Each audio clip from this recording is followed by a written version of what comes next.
नमस्कार, मैं हूं प्रवीण गौतम। दोस्तों, वीडियो में इस बात का विश्लेषण करेंगे कि हरियाणा में हैरान कर देने वाले चुनाव परिणाम को लेकर, जिस चुनाव परिणाम पर यकीन नहीं होता, उसे लेकर रवीश कुमार और राजदीप सरदेसाई जैसे पत्रकार क्या कहते हैं। क्या वाकई कांग्रेस के साथ खेल हुआ है? वीडियो में फैक्ट के साथ विश्लेषण करेंगे। पहले आपसे एक सवाल करना चाहता हूं कि क्या आप हम जैसे यूट्यूब पत्रकारों से भी वो सुनना चाहते हैं जो आपको पसंद है, जो कि एक पॉपुलर ओपिनियन है, जो ओपिनियन दिखाकर व्यूअरशिप लेना आसान है, सब्सक्राइबर्स बढ़ाना आसान है, या फिर हर पत्रकार को सच के साथ खड़ा होना चाहिए, चाहे किसी को पसंद आए या ना आए। हरियाणा चुनाव में हम भी गलत साबित हुए हैं। बहुत सारी सर्वे एजेंसी, मीडिया चैनल, देश के वरिष्ठ पत्रकार, हम जैसे यूट्यूबर, हर कोई गलत साबित हुआ है। लेकिन क्या इसका मतलब यह निकलता है कि कांग्रेस के साथ खेल किया गया है? क्या वाकई कांग्रेस ने जो आरोप लगाए हैं, ईवीएम को लेकर जो आरोप लगाया है, क्या वाकई उसमें दम है? हमसे जीत छीना गया है, तंत्रों का दुरुइस्तेमाल हुआ है, दुरुपयोग हुआ है। जिन मशीनों की यूनिट की बैटरी 99% है, वो मशीनें हमें हरा रही हैं। जिनकी बैटरी, और स्वाभाविक रूप से बैटरी कम होती है, 60-70% पे आई है, उसमें हम जीत रहे हैं। तो ये एक संयोग नहीं हो सकता। फैक्ट के साथ बात करते हैं। एक पत्रकार होने के अलावा मैं हरियाणा का नागरिक भी हूं।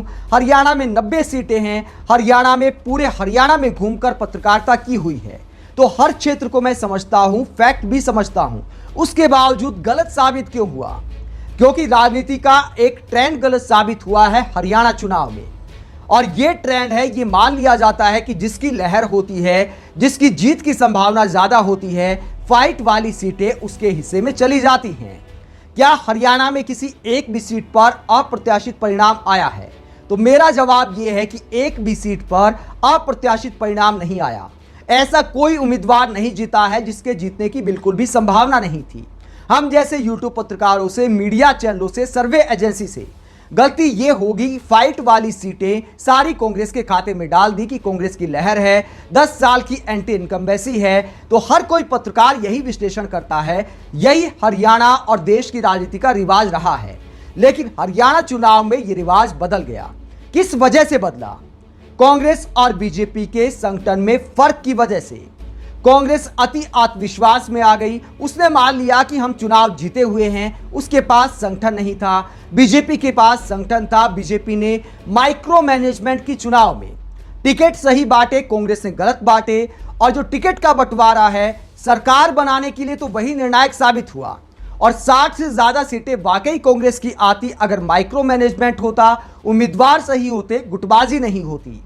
तो ये 3 फैक्टर हैं, इसने कांग्रेस की लुटिया डुबोने का काम किया। बाकी कोई कुछ कहता रहे, और ये फैक्टर मैं आपको फैक्ट के साथ साबित कर सकता हूं। उदाहरण के तौर पर उचाना की सीट है। दुष्यंत चौटाला, हरियाणा के डिप्टी सीएम रहे दुष्यंत चौटाला, 5वें नंबर पर आए। उसके बावजूद जाट बाहुल्य इस सीट पर कांग्रेस नहीं जीत पाई। 32 वोट से चुनाव हार गई। क्यों चुनाव हार गई? क्या ईवीएम का खेल हुआ? बिल्कुल नहीं हुआ। निर्दलीय उम्मीदवार 45,000 वोट लेकर गए हैं। आप ये 2 निर्दलीय उम्मीदवारों के आंकड़े देख सकते हैं। एक 30वें नंबर पर आया, एक 4थे नंबर पर आया। एक को 30,000 से ज्यादा वोट मिले, एक को करीब 15,000 के करीब वोट मिले हैं। तो इन्होंने कांग्रेस को हराने का काम किया। तो कांग्रेस इन निर्दलीय उम्मीदवारों को समझा क्यों नहीं पाई? टिकट बंटवारे की जहां तक बात है, मेरे अपने इलाके चरखी दादरी से मनीषा सांगवान को टिकट दिया।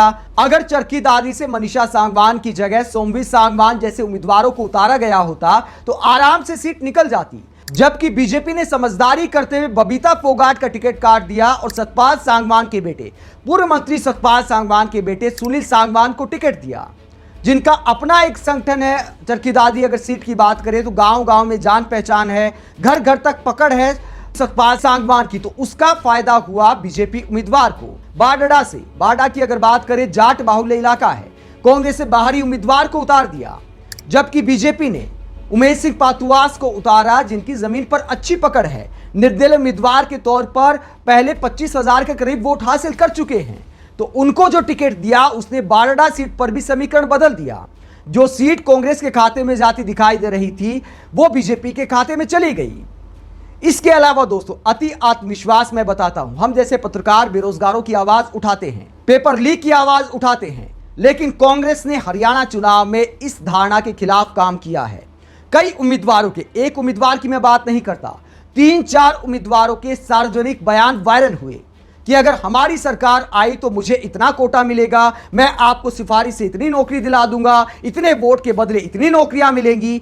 तो पूरे हरियाणा में बेरोजगारी के मुद्दे का रायता फैला दिया कांग्रेस उम्मीदवारों के ऐसे बयानों ने। और जब सरकार के अंदर संघ का हिस्सा होगा तो अपने रिश्तेदारों ने भी खुश करेंगे, अपन जो बाहर से हमारी मदद में आ रहे भाईचारे ने भी करेंगे, और पहले अपना घर तो भरेंगे ही, अपना भी भरेंगे। क्या ऐसे उम्मीदवारों को वोट देना चाहिए? अपने आप से आप सवाल करिए, जो खुलेआम सिफारिश से, जो खुलेआम भ्रष्टाचार से नौकरी देने की बात कर रहे हैं। क्या ऐसे लोगों ने रायता नहीं फैलाया? राहुल गांधी की मेहनत पर पानी नहीं फेरा? राहुल गांधी ने पेपर लीक का मुद्दा संसद में उठाया, बेरोजगारी की बात की, लेकिन राहुल गांधी को खुद इस बात का अंदाजा नहीं रहा होगा कि जमीन पर आपकी कांग्रेस के उम्मीदवार रायता फैला रहे हैं, खुलेआम सिफारिश से नौकरियां देने की बात कर रहे हैं।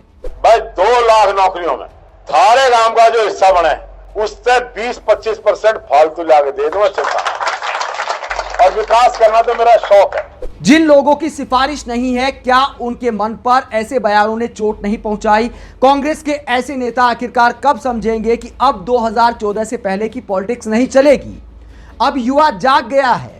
अगर आप बेरोजगारी का मुद्दा उठाते हैं तो आपको हरियाणा के एक एक युवा को यकीन दिलाने की जरूरत थी कि हमारी सरकार आई तो पूर्व सरकारों की तरह कोटे से नौकरियां नहीं मिलेंगी, ईमानदारी से नौकरियां मिलेंगी। हरियाणा में ये एक बहुत बड़ा मुद्दा है।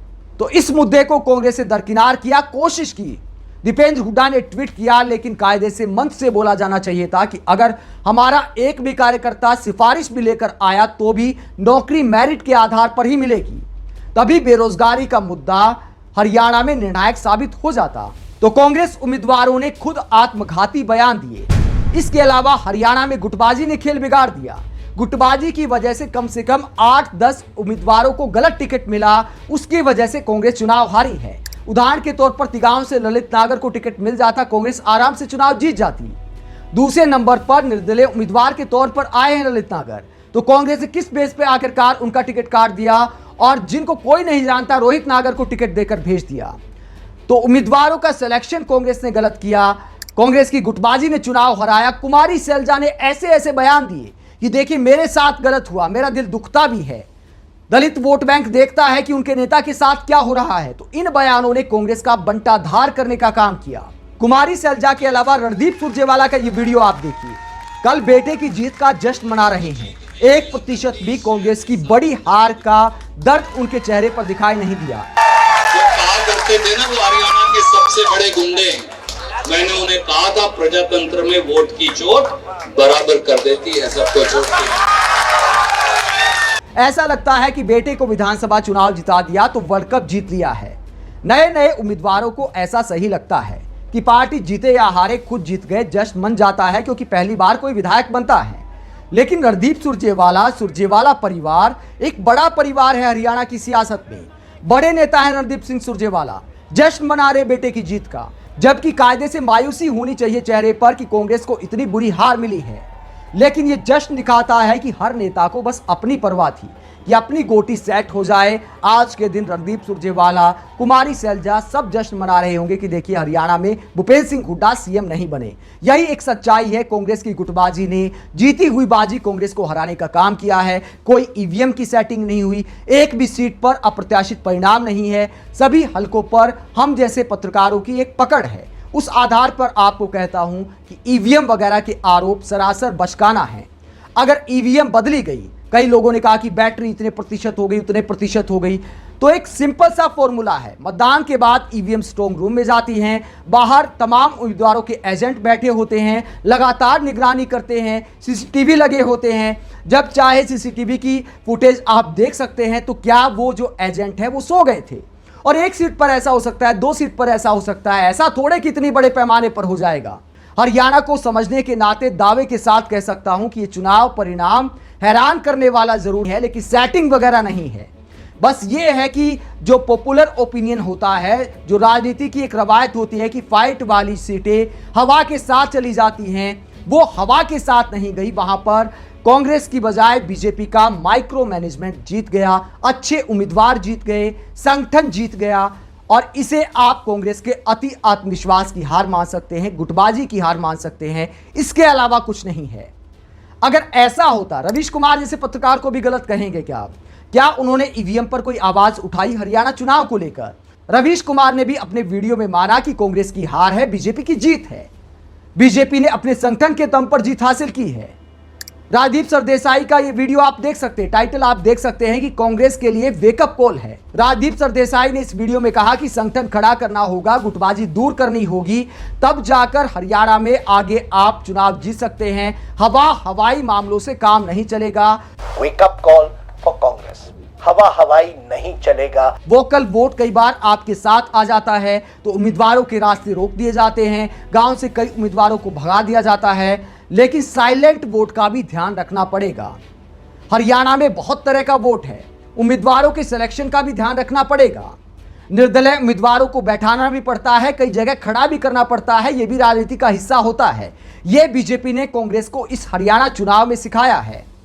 तो दोस्तों, एक ईमानदार विश्लेषण आपके सामने प्रस्तुत किया है। मेरे लिए भी आसान होता कि कांग्रेस की तरह हम भी ईवीएम पर सवाल उठाकर व्यूअरशिप ले सकते हैं, लेकिन हम अपने सब्सक्राइबर्स को झूठ नहीं बता सकते। हम ईमानदारी से माफ़ी मांग सकते हैं कि हमारा एग्जिट पोल गलत साबित हो गया, लेकिन एक ईमानदार पत्रकार होने के नाते जनता में भ्रम पैदा नहीं कर सकते।